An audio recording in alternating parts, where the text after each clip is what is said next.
और toppers coaching centre में आप लोगों का स्वागत है। आज हम फिर दो क्वेश्चन बताने वाले हैं।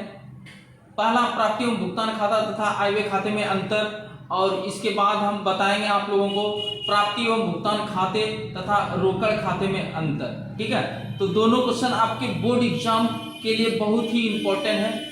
और जो स्टूडेंट अभी तक मेरे चैनल को सब्सक्राइब नहीं किए हैं तो प्लीज सब्सक्राइब कर लें, क्योंकि हम आपके बोर्ड एग्जाम के लिए ही क्वेश्चन बनाते हैं। चलिए शुरू करते हैं। आज का पहला प्रश्न, प्राप्ति एवं भुगतान खाता तथा आय व्यय खाते में अंतर। बहुत ही इंपॉर्टेंट क्वेश्चन है। प्रश्न है प्राप्ति एवं भुगतान खाता, प्राप्ति एवं भुगतान खाता तथा आय व्यय खाते में अंतर बताएं। ठीक है, देखते हैं इसका अंतर। आंसर है आपका प्राप्ति एवं भुगतान खाता तथा आय व्यय खाते में निम्न अंतर है। नीचे दिया हुआ है अंतर, दो कॉलम बना हुआ है। पहला कॉलम है प्राप्ति एवं भुगतान खाते का और दूसरा है आय व्यय खाता। ठीक है, यानी रिसिप्ट एंड पेमेंट अकाउंट और इनकम और एक्सपेंडिचर अकाउंट के बारे में हम बताने वाले हैं कि दोनों में क्या अंतर है। ठीक है, इसके बारे में हम चर्चा करेंगे और ध्यान से आप लोगों को सुनना है। बहुत ही इंपॉर्टेंट क्वेश्चन है, बहुत बार परीक्षा में पूछ चुका है ये क्वेश्चन। तो सबसे पहले देखते हैं हम रिसिप्ट एंड पेमेंट अकाउंट। पहला पॉइंट बोल रहा है इसका कि यह नगद व्यवहारों का सारांश है। यानी रिसिप्ट एंड पेमेंट अकाउंट जो है ये नगद व्यवहारों का सारांश, यानी इसमें जो भी कैश आता है और कैश जाता है उस चीज का लेखा किया जाता है। और इनकम और एक्सपेंडिचर अकाउंट के बारे में बोल रहा है क्या कि यह लाभ हानि खाते के स्थान पर तैयार किया जाता है। यानी इनकम और expenditure account profit and loss account के स्थान पर बनाया जाता है। ठीक है, चलिए दूसरा अंतर देखते हैं। सबसे पहले रिसिप्ट एंड पेमेंट अकाउंट का देखते हैं। इसमें लिखा हुआ है 2 नंबर में, रोकड़ और बैंक का प्रारंभिक शेष इस खाते के डेबिट में लिखा जाता है। यानी रिसिप्ट एंड पेमेंट अकाउंट के डेबिट साइड में कैश और बैंक का ओपनिंग बैलेंस को दिखाया जाता है। और इनकम और एक्सपेंडिचर अकाउंट में देखते हैं क्या लिखा हुआ है। इसमें लिखा हुआ है कि रोकड़ और बैंक के प्रारंभिक शेष को इस खाते में बिल्कुल नहीं लिखे जाते हैं। यानी कैश का बैलेंस और बैंक का ओपनिंग बैलेंस को हम इनकम और एक्सपेंडिचर अकाउंट में नहीं दिखाएंगे। ये था दूसरा अंतर। तीसरा अंतर देखते हैं। सबसे पहले रिसिप्ट एंड पेमेंट अकाउंट में इसमें नगद प्राप्तियां जो कि आय भी हो सकती है बाईं ओर लिखी जाती है और समस्त भुगतान दाईं ओर लिखे जाते हैं। कहने का मतलब है कि रिसिप्ट एंड पेमेंट अकाउंट में जो भी कैश रिसिप्ट होगा, जो भी हम कैश प्राप्त करेंगे और जो भी हम भुगतान करेंगे यानी पेमेंट करेंगे अगर नगद में, तो उसे हम दिखाते हैं। तो जो कैश में हम रिसिप्ट प्राप्त करेंगे, जो हम कैश प्राप्त करेंगे, ठीक है, उसे बाईं ओर लिखी जाती है। ठीक है, और जो भुगतान करेंगे कैश में, ठीक है, उसे दाईं ओर लिखी जाती है। यानी रिसिप्ट एंड पेमेंट अकाउंट का डेबिट साइड और क्रेडिट साइड दो पक्ष होता है। ठीक है, तो जो भी कैश हम प्राप्त करेंगे उसको हम डेबिट साइड में लिखेंगे और जो भी पेमेंट करेंगे हम कैश में उसको हम क्रेडिट साइड में लिखेंगे। ठीक है, और इनकम और एक्सपेंडिचर अकाउंट के बारे में बोल रहा है क्या कि इसमें सभी आय दाईं ओर और सभी व्यय बाईं ओर लिखे जाते हैं। इनकम और एक्सपेंडिचर अकाउंट में जो भी आय होगा, जो भी इनकम होगा दाईं ओर लिखे जाते हैं और जो भी व्यय होगा उसे बाईं ओर लिखे जाते हैं। यानी इनकम और एक्सपेंडिचर अकाउंट में भी दो पक्ष होगा, डेबिट साइड और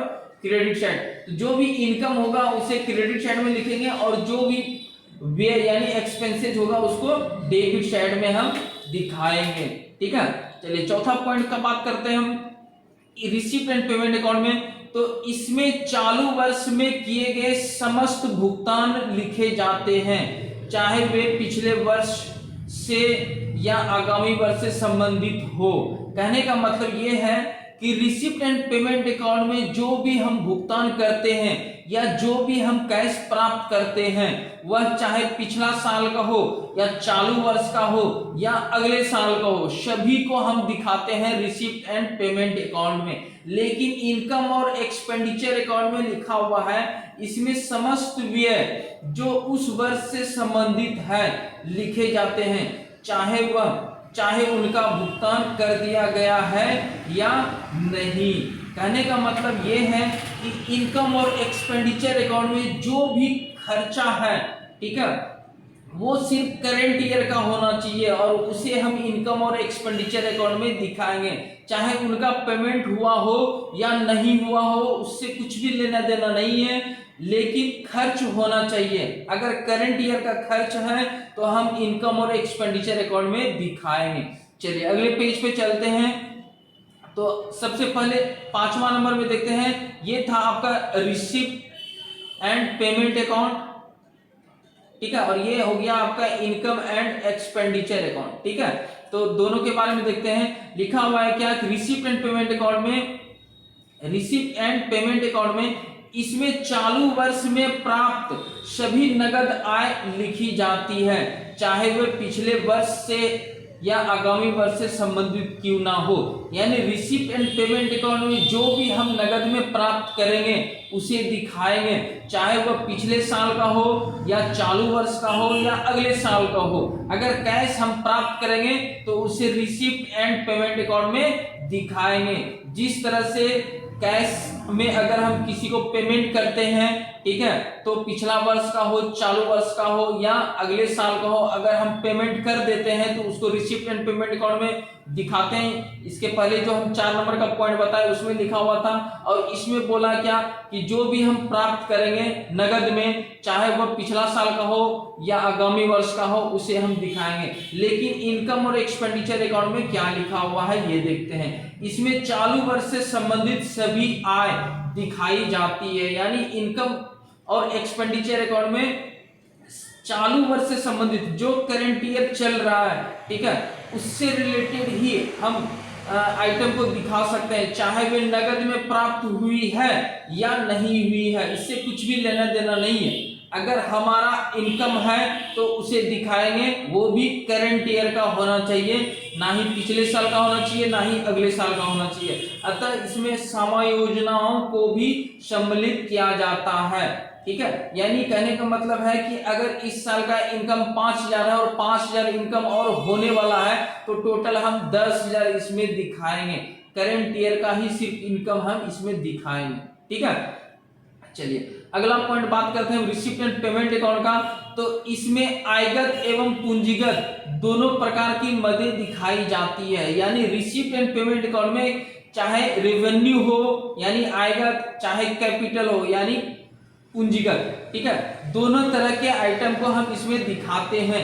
लेकिन इनकम और एक्सपेंडिचर अकाउंट में बोला है कि इसमें केवल आयगत मदें ही लिखी जाती है, पूंजीगत नहीं। कहने का मतलब यह है कि जो भी रेवेन्यू आइटम है, ठीक है, उसी को हम इनकम और एक्सपेंडिचर अकाउंट में दिखाएंगे, वो भी सिर्फ करंट ईयर का होना चाहिए, प्रीवियस ईयर और नेक्स्ट ईयर का नहीं होना चाहिए, ठीक है। ये था आपका इनकम और एक्सपेंडिचर अकाउंट। चलिए फिर बात करते हैं अगला अंतर रिसिप्ट एंड पेमेंट अकाउंट में। सबसे पहले देखते हैं क्या लिखा हुआ है। 7वां पॉइंट है, इस खाते का शेष रोकड़ और बैंक का अंतिम शेष दर्शाता है। यानी रिसिप्ट एंड पेमेंट अकाउंट जो हम बनाएंगे, ठीक है, इसका जो क्रेडिट साइड में जो बैलेंसिंग फिगर निकलेगा, ठीक है, ये दिखाएगा आपका या तो कैश बैलेंस या तो बैंक बैलेंस दिखाएगा, ठीक है। और इनकम और एक्सपेंडिचर अकाउंट में, इनकम और एक्सपेंडिचर अकाउंट में बोला क्या कि इस खाते का शेष या तो आय का व्यय पर अधिक या व्यय का आय पर अधिक दर्शाता है। यानी इनकम और एक्सपेंडिचर अकाउंट जब बनाएंगे, ठीक है, इनकम और एक्सपेंडिचर अकाउंट जब बनाएंगे, अगर इसका डेबिट साइड में बैलेंसिंग फिगर निकलता है, ठीक है, तो इसको बोलते हैं हम सरप्लस।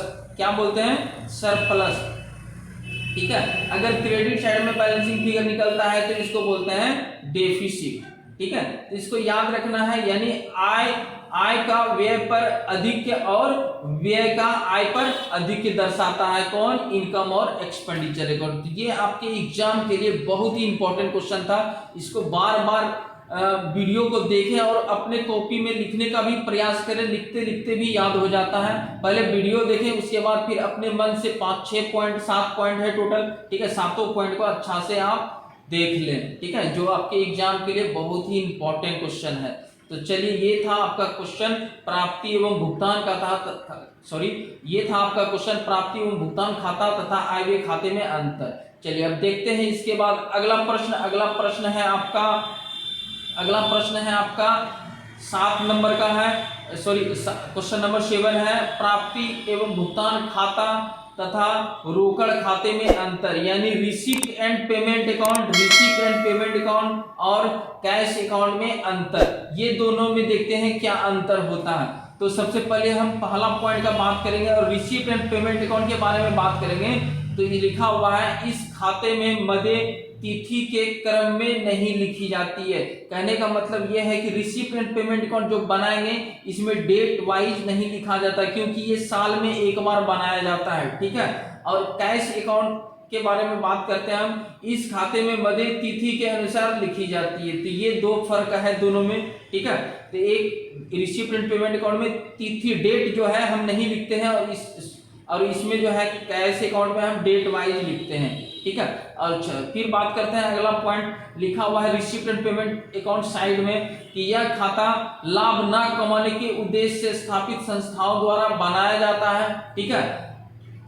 ये रिसीप्ट एंड पेमेंट अकाउंट जो बनाता है वह संस्था बनाता है जिसका उद्देश्य लाभ कमाना नहीं होता, वही लोग रिसीप्ट एंड पेमेंट अकाउंट बनाता है। लेकिन कैश अकाउंट कौन बनाता है, ये देखते हैं। यह खाता सभी व्यापारिक तथा गैर व्यापारिक संस्थाओं द्वारा बनाया जाता है, यानी जो लाभ कमाने के उद्देश्य से जो संस्था है, जिसका मोटिव होता है प्रॉफिट अर्न करना, ठीक है, वो लोग बनाता है कैश अकाउंट, ठीक है। तो ये दो पॉइंट है इसका। चलिए अगला पॉइंट देखते हैं। इस खाते में सभी लेन देन को विभिन्न शीर्षकों के अंतर्गत एक एक करके दिखाया जाता है, यानी इस खाते रिसीप्ट एंड पेमेंट अकाउंट में जो भी लेन देन होगा, ठीक है, सबको एक एक करके दिखाया जाता है। और कैश अकाउंट में बोला है क्या कि इस खाते में सभी लेन देन को अलग अलग लिख कर दिखाया जाता है, ठीक है। कहने का मतलब ये है कि कैश अकाउंट जो बनाएंगे तो ये डेट वाइज बनता है, इसलिए जिस दिन कैश आया और कैश गया उस दिन का इसमें पोस्टिंग किया जाता है। और इसमें क्या होता है कि पूरे साल का इकट्ठा जोड़ के साल के अंत में जो है रिसीप्ट एंड पेमेंट अकाउंट बनाया जाता है, और उस टाइम में टोटल शीर्षकों के अंतर्गत यानी टोटल करके ही दिखाया जाता है रिसीप्ट एंड पेमेंट अकाउंट में। तो आज जो हम दो क्वेश्चन बताए ये आप लोगों के एग्जाम के लिए जो है बहुत ही इंपॉर्टेंट क्वेश्चन था, और हमारे द्वारा दिया गया जो भी क्वेश्चन है यूट्यूब पे वो समझ लो कि आपके बोर्ड एग्जाम के लिए बहुत ही इंपॉर्टेंट क्वेश्चन है। तो इसलिए हमारे